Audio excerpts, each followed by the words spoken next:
السلام علیکم بچوں، کیسے ہیں آپ سب لوگ؟ امید کرتی ہوں خیر خیریت سے ہوں گے، خوش باش ہوں گے۔ میرا نام ہے ردا احمد اور آپ میرے ساتھ اردو پڑھتے ہیں۔ تو بچوں آج ہم شروع کرنے لگے ہیں آپ کی کتاب کا سبق نمبر 20۔ تو چلیں چل کے دیکھتے ہیں اس کا نام کیا ہے اور آج ہم نے اس میں نیا کیا پڑھنا ہے۔ بچوں جو سبق آج ہم شروع کرنے لگے ہیں اس کا نام ہے پاک چین دوستی، یعنی پاکستان اور چین کی دوستی۔ بچوں اس کے بارے میں آپ نے بہت کچھ سنا ہوگا اپنے بڑے بوڑھوں سے، اپنے اساتذہ سے اور اپنے دوستوں سے کہ پاکستان اور چین کی دوستی پوری دنیا میں مشہور ہے۔ تو بچوں بڑھتے ہیں آپ کے سبق کے اہم نکات کی طرف اور ان کو پڑھتے ہیں۔ 1949 میں چین آزاد ہوا۔ بچوں 1949 یعنی کہ پاکستان کی آزادی کے ٹھیک 2 سال بعد چین بھی آزاد ہو گیا۔ اور آپ کو پتہ ہے پوری دنیا میں سب سے پہلی جو اسلامی ریاست تھی جس نے چین کو آزاد مملکت کے طور پہ تسلیم کیا تھا وہ کون تھا؟ پاکستان۔ اور بچوں آپ کو پتہ ہے آبادی کے لحاظ سے چین دنیا کا سب سے بڑا ملک ہے۔ اور آپ کو ایک بات میں اور بتاتی چلوں، چین براعظم ایشیا میں ہے، یعنی کہ براعظم ایشیا میں پاکستان ہے، براعظم ایشیا میں ہی چین بھی واقع ہے۔ تو یہ دونوں ممالک ہمسایہ ہیں۔ آگے بڑھتے ہیں۔ شاہراہ ریشم، شاہراہ قراقرم۔ بچوں آپ نے شاہراہ قراقرم کے بارے میں تو سنا ہوگا۔ بچوں شاہراہ ریشم اس کا پرانا نام تھا۔ یہ پاک چین دوستی کا سب سے بڑا ثبوت ہے۔ جو شاہراہ پاکستان سے لے کے چین کے شہر کاشغر تک جاتی ہے اور یہ پہاڑی سلسلوں میں بنائی گئی سب سے بلند ترین شاہراہ ہے۔ آگے بڑھتے ہیں۔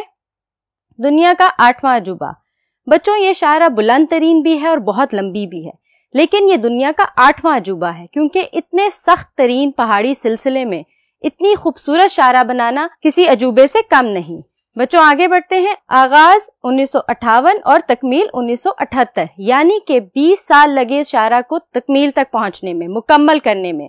1958 میں اس کا آغاز ہوا اور 1978 میں جا کے یہ مکمل ہوئی۔ تو بچوں اگر آپ کو کبھی موقع ملے تو اپنے والدین کے ساتھ یا اپنے کسی اسکول ٹرپ کے ساتھ اس کا دورہ ضرور کیجیے گا۔ یہ ایک نہایت خوبصورت اور شاندار شاہراہ ہے۔ آگے بڑھتے ہیں۔ پی سی ای سی کا معاہدہ 5 جولائی 2013۔ بچوں پی سی ای سی مطلب Pakistan China economic corridor. Pakistan اور چائنا کی اقتصادی راہداری پہ ایک منصوبہ طے کیا گیا جو کہ 5 جولائی 2013 میں کیا گیا۔ اس منصوبے کے تحت چائنا اور پاکستان دونوں مل کر اقتصادی طریقوں کے بہت بڑے بڑے منصوبوں کو لاہے عمل میں لائیں گے۔ اس طرح ان دونوں ممالک کی دوستی بھی بڑھے گی اور لوگوں کو روزگار بھی مہیا ہوگا اور دونوں ممالک میں خوشحالی بھی آئے گی۔ تو بچوں یہ تھے اہم نکات جو میں نے آپ کو بتائے۔ آپ سبق پڑھیں گے تو آپ کو اور بھی بہت کچھ پڑھنے کو ملے گا۔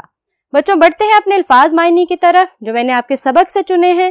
جب آپ ان کے معنی پڑھیں گے تو آپ کے لیے سبق کو پڑھنا بہت آسان ہو جائے گا۔ تو چلیں چل کے دیکھتے ہیں کون سے الفاظ معنی ہم نے آج پڑھنے ہیں۔ تو بچوں پڑھتے ہیں مشکل الفاظ اور ان کے معنی کو۔ تو چلیں شروع کرتے ہیں۔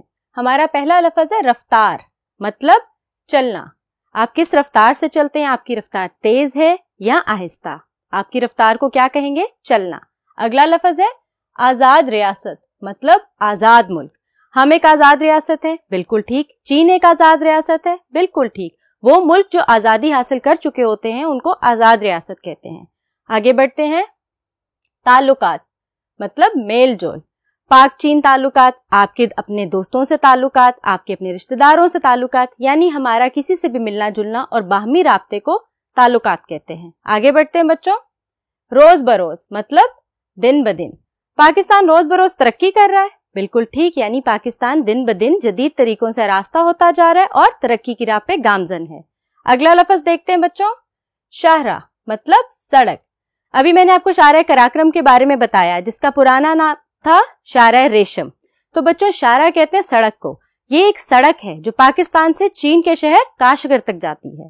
تو شاہراہ کا کیا مطلب ہوا؟ سڑک۔ اگلا لفظ دیکھیں۔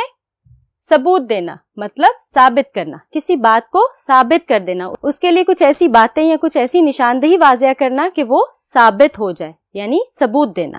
آگے بڑھتے ہیں۔ دشوار مطلب مشکل۔ دشوار راستہ بھی ہوتا ہے، دشوار زندگی بھی ہوتی ہے، کسی بھی چیز میں جس میں مشکل آئے اسے دشوار کہتے ہیں۔ آگے بڑھتے ہیں بچوں۔ تجارت مطلب لین دین۔ دو ملکوں میں بھی تجارت ہوتی ہے، دو لوگوں میں بھی تجارت ہوتی ہے، کسی بھی چیز کے لین دین کو یعنی کسی کو کچھ دینا اور اس کے بدلے کچھ لینے کو تجارت کہتے ہیں۔ اگلا لفظ دیکھتے ہیں۔ حقیقت مطلب سچائی۔ حقیقت مطلب سچائی، مطلب بچوں یہ کہ جو بھی بات سچ ہے وہ حقیقت ہے، جھوٹ پہ مبنی نہ ہو۔ آگے بڑھتے ہیں۔ اقتصادی، بچوں اقتصادی کا مطلب ہے مالی اور معاشی، ایسے منصوبوں پر کام ہوگا جس سے روزگار مہیا کیے جائیں گے اور دونوں ملکوں کی مالی اور معاشی حالات بہتر ہوں گے، یعنی اقتصادی حالات بہتر ہوں گے۔ آگے بڑھتے ہیں۔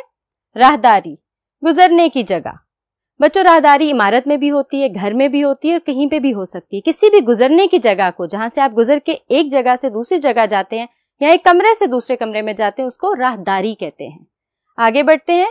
معاہدہ مطلب عہد، بچوں معاہدہ مطلب دو لوگوں میں معاہدہ، دو ملکوں میں معاہدہ، دو ریاستوں میں معاہدہ، مطلب وہ عہد کرتے ہیں کہ ہم اس منصوبے پہ کام کریں گے یا ہم اس بات کی تکمیل کریں گے۔ تو بڑھتے ہیں اگلے لفظ کی طرف۔ معاہدہ مطلب عہد، بچوں معاہدہ دو لوگوں میں بھی ہوتا ہے، دو ملکوں میں بھی ہوتا ہے، دو ریاستوں میں بھی ہوتا ہے۔ کسی بھی چیز پہ جب آپ متفق ہو کے ایک بات کو مان لیتے ہیں اس کو معاہدہ کہتے ہیں۔ آگے بڑھتے ہیں۔ منصوبہ مطلب لائحہ عمل، بچوں لائحہ عمل کیا ہوتا ہے؟ کبھی بھی کسی چیز پہ جب ہم کام شروع کرتے ہیں تو اس سے پہلے ہم پوری پلاننگ کرتے ہیں، مطلب ایک لائحہ عمل تیار کرتے ہیں۔ تو بچوں منصوبے کا کیا مطلب ہے؟ لائحہ عمل۔ آگے بڑھتے ہیں۔ تکمیل مطلب مکمل کرنا، بچوں مکمل کرنے کا کیا مطلب ہوتا ہے؟ کسی بھی چیز کو شروع سے آخر تک مکمل کر دینا، یعنی اس میں کچھ بھی بچے مت۔ آگے بڑھتے ہیں۔ روزگار مطلب کمائی کے ذریعے، بچوں جب پاک چین اقتصادی راہداری کا منصوبہ شروع ہوگا، جو کہ شروع ہو چکا ہے 2013 سے، تو پاکستان میں کیا مہیا ہوں گے اور چین کے لوگوں کو کیا میسر آئے گا؟ روزگار مطلب کمائی کے ذریعے، طریقے۔ آگے بڑھتے ہیں۔ مفید، مفید کا مطلب ہوتا ہے بچوں فائدہ مند، جیسے دودھ آپ کی صحت کے لیے مفید ہے، خوشحالی پاکستان کے لیے مفید ہے اور امن ہم سب کے لیے مفید ہے۔ تو بچوں یہ تو تھے مشکل الفاظ جن کے معنی میں نے آپ کو بتائے، تاکہ جب آپ سبق پڑھیں تو آپ کو ذرا بھی مشکل پیش نہ آئے۔ بڑھتے ہیں آپ کے مشق کے حصہ اول کی طرف اور اس کو مکمل کرتے ہیں۔ بچوں آپ کی مشق کا جو پہلا حصہ ہے وہ کیا ہے؟ مندرجہ ذیل سوالات کے جواب تحریر کریں، مطلب آپ کے سبق سے ہی کچھ سوالات دیے گئے ہیں، ہم نے ان کے جواب تحریر کرنے ہیں آپ کے سبق سے ہی ڈھونڈ کے۔ بچوں اگر سبق اچھے سے پڑھا ہوگا تو سوالات کے جوابات دینے بہت آسان ہے۔ تو چلیں سوالوں کو حل کرتے ہیں۔ چین کس براعظم میں واقع ہے؟ میں نے آپ کو ابھی بتایا تھا کہ چین کس براعظم میں واقع ہے۔ بالکل ٹھیک، چین براعظم ایشیا میں واقع ہے۔ پاکستان بھی براعظم ایشیا میں واقع ہے، اسی لیے دونوں ہمسایہ ممالک ہیں۔ اگلا سوال دیکھتے ہیں۔ چین کب آزاد ہوا؟ میں نے آپ کو بتایا تھا چین پاکستان کی آزادی کے ٹھیک 2 سال بعد آزاد ہوا، مطلب چین 1949 میں آزاد ہوا۔ ٹھیک ہو گیا، چلیں آگے دیکھتے ہیں۔ چین کو کس اسلامی ملک نے سب سے پہلے تسلیم کیا؟ بچوں چین کو بطور آزاد مملکت سب سے پہلے کس اسلامی ریاست نے تسلیم کیا تھا؟ بالکل ٹھیک، چین کو بطور آزاد ریاست سب سے پہلے پاکستان نے تسلیم کیا تھا۔ بڑھتے ہیں اگلے سوال کی طرف۔ دنیا کا 8واں عجوبہ کس شاعرہ کو کہا جاتا ہے؟ تو چلیں بچوں دیکھتے ہیں اس کا جواب کیا ہے۔ بچوں 8واں عجوبہ کس شاعرہ کو کہا گیا تھا؟ بالکل ٹھیک، شاعرہ قراقرم کو دنیا کا 8واں عجوبہ کہا گیا تھا، اور شاعرہ قراقرم کا پرانا نام کیا تھا؟ شاعرہ ریشم۔ چلیں اگلا سوال دیکھتے ہیں۔ پاک چین اقتصادی راہداری منصوبے کا فائدہ کسے ہوگا؟ ہم نے اگر سبق اچھے سے پڑھا ہو تو جواب ڈھونڈنا کوئی مشکل نہیں ہوتا۔ اب مجھے جلدی سے بتائیں جواب کیا ہوگا؟ بالکل ٹھیک، پاک چین اقتصادی راہداری منصوبے کا فائدہ دونوں ممالک کو ہوگا۔ اس منصوبے سے دونوں ملکوں میں خوشحالی آئے گی اور لوگوں کو روزگار ملے گا۔ تو بچوں یہ تھا آپ کا سبق پاک چین دوستی، جس کے مشکل الفاظ معنی اور سوالات کے جواب میں نے آپ کو بتائے، اور مجھے یقین ہے آپ نے ان کو درج بھی کر لیا ہوگا۔